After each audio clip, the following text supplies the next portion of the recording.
मंडळी, ऑपरेशन सिंदूरच्या माध्यमातून आपल्या तिन्ही सैन्य दलानं जे जबरदस्त शौर्य गाजवलं, त्यानंतर देशाचा जोश हाय. प्रत्येक भारतीयाला अभिमान वाटावा असा पराक्रम आपल्या सैन्यानं गाजवला. त्याला डिकोड करण्याचा मी आज प्रयत्न करणार आहे. आपल्याला हे मान्य करावं लागेल की भारतीय सैन्य दलाच्या सामर्थ्यानं गेल्या अनेक दशकांचा एक टॅबू संपवून टाकला. टॅबू पाकिस्तानकडे असलेल्या अण्वस्त्रांचा. जगाची एक धारणा होती, भारताची होती, की अण्वस्त्र असल्यामुळे आपण पाकिस्तानवर कारवाई करू शकत नाही. या टॅबूचा पाकिस्ताननं ब्लॅकमेलिंगसाठी वापर केला. पाकिस्तानी नेते कायम भारताला कुठल्या धमक्या द्यायचे? उठसूट अणुबॉम्ब टाकण्याच्याच ना.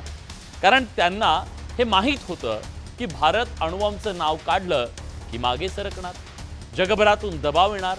यावेळी त्यांनी हेच केलं. पण भारतानं पाकिस्तानच्या ब्लॅकमेलिंगला अजिबात भीक न घालता त्यांच्या घरात घुसून त्यांचे अनेक तळ नेस्तनाबूत केले. त्यामुळे जगभरात एक मेसेज गेला, खणखणीत मेसेज, की यापुढे अण्वस्त्रांची ढाल पाकिस्तानला वाचवू शकणार नाही. अण्वस्त्रांचं ब्लॅकमेलिंग भारत खपवून घेणार नाही. हा clear and cut message operation सिंदूरच्या माध्यमातून भारतानं दिला. दहशतवादाविरोधातली मोदींची जी नीती आहे तीही आता स्पष्ट आहे. दहशतवादावर नो कॉम्प्रोमाइज, न्यूक्लिअर ब्लॅकमेलिंगला थारा नाही आणि हल्ला केला तर त्याला कठोर उत्तर.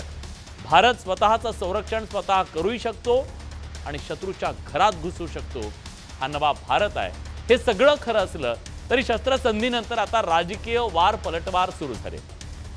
तिकडे शस्त्रसंधी झाली सीमेवरती, इकडे सत्ताधारी विरोधक मात्र एकमेकांवरती हल्ले चढवत आहेत. प्रश्न आहे, मोदींच्या दहशतवादाविरोधातल्या आक्रमक नीतीनं दहशतवादाचा खात्मा होईल का? प्रत्येक दहशतवादी हल्ल्यानंतर आपण युद्ध करणं योग्य असेल का? पाकिस्तान सारख्या कुरापतखोर देशाला हीच भाषा कळते का? ही भूमिका घ्यायला काहीसा उशीर झाला का? विरोधक म्हणतायत जे इंदिरा गांधींना जमलं ते मोदींना जमलं नाही. हे खरं आहे का? शस्त्रसंधी करायला घाई झाली का? आणि पीओके मिळवण्याची संधी सरकारनं गमावली या आरोपात तथ्य आहे का? महाशक्तीमुळे शस्त्रसंधी झाली का? तो दबाव होता का? प्रश्न कितीतरी आहेत आणि या सगळ्या प्रश्नावरून सत्ताधारी विरोधक आमने सामने आहेत. या दरम्यान मोदी आज थेट सीमेवर पोहोचले. ज्या तळावरून सवाल उपस्थित केले जात होते त्या तळावर पोहोचले आणि जगाला सांगितलं भारत काय.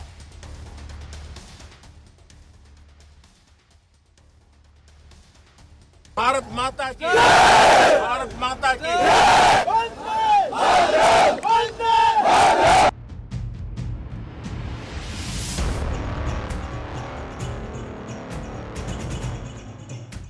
केशरी रंगाचे जॅकेट, डोक्यावर भारतीय हवाई दलाची कॅप आणि शत्रूला धडकी भरवणारी करारी नजर. भारतीय वायुदलाच्या आदमपूर एअरबेसवरचं हे चित्र देशाला आणि जगालाही एक संदेश देणारं होतं. जो आदमपूर एअरबेस उडवून दिल्याच्या खोट्या बाता पाकिस्ताननं केल्या, त्या खोटेपणालाच मोदींनी सुरुंग लावला. या भेटीचे 2 फोटो लक्षवेधी ठरले. एका फोटोत पंतप्रधान मोदींच्या पाठीमागे पाकिस्तान विरोधातल्या युद्धात हिरो ठरलेली S-400 सिस्टीम दिसली, तर दुसऱ्या फोटोतल्या why enemy pilots don't sleep well या वाक्यानं जगाचं लक्ष वेधलं. या फिर आकाश जैसे हमारे मेड इन इंडिया प्लेटफॉर्म हो, इनको S-400 जैसे आधुनिक और सशक्त डिफेंस सिस्टम ने अभूतपूर्व मजबूती दी है. एक मजबूत सुरक्षा कवच भारत की पहचान बन चुकी है. पाकिस्तान की लाख कोशिश के बाद भी हमारे एयरबेस हो या फिर हमारे दूसरे डिफेंस इंफ्रास्ट्रक्चर, इन पर आंच तक नहीं आई. ऑपरेशन सिंदूरच्या माध्यमातून भारतानं पाकिस्तानला चांगलीच अद्दल घडवली आहे. या पार्श्वभूमीवर सैन्य दलाचं मनोबल वाढवण्यासाठी आणि कौतुकाची थाप देण्यासाठी पंतप्रधान मोदींनी आदमपूर एअरबेसचीच का निवड केली, या पाठीमागे काही खास कारणं मानली जातात. पाकिस्ताननं भारताचा हाच आदमपूर एअरबेस उद्ध्वस्त केल्याचा दावा केलेला, पण भारतानं थेट आपल्या पंतप्रधानांचंच विमान इथे उतरवलं आणि पाकच्या खोटेपणाचा बुरखा फाडला. हा एअरबेस भारतीय वायुसेनेच्या MiG-29 लढाऊ विमानांचं एक प्रमुख केंद्र आहे, ज्याला ब्लॅक आर्चर स्क्वॉड्रन म्हणून सुद्धा ओळखलं जातं. पाकिस्तानच्या सीमेपासून अगदीच जवळ असलेला हा एअरबेस शत्रूंवरती वेगवान हल्ला करण्यासाठी प्रसिद्ध आहे.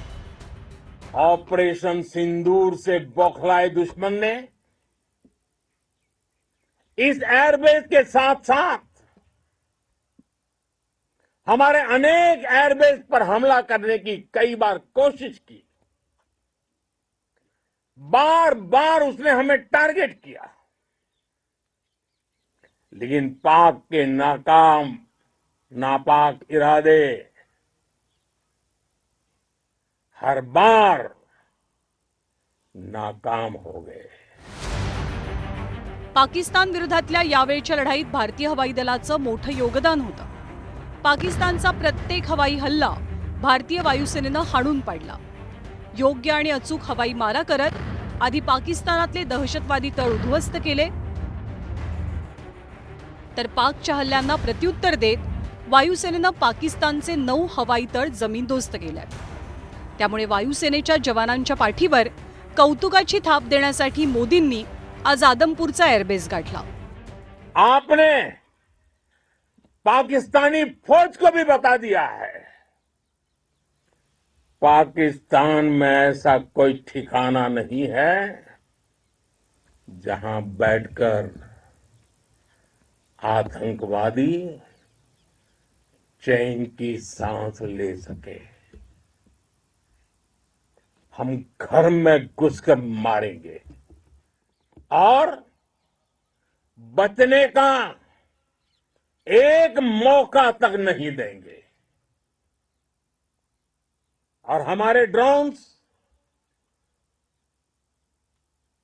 हमारी मिसाइलें, उनके बारे में तो सोचकर पाकिस्तान को कई दिन तक नींद नहीं आएगी. पंतप्रधान नरेंद्र मोदींनी आदमपूरला भेट देत फक्त जवानांचंच मनोबल वाढवलंय असं नाही, तर पाकिस्तानला आणि जगाला या भेटीतनं त्यांनी भारताच्या दहशतवाद विरोधी कणखर भूमिकेचा संदेशही दिला.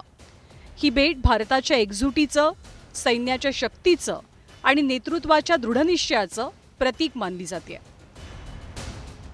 Bureau report, news 18 Lokmat.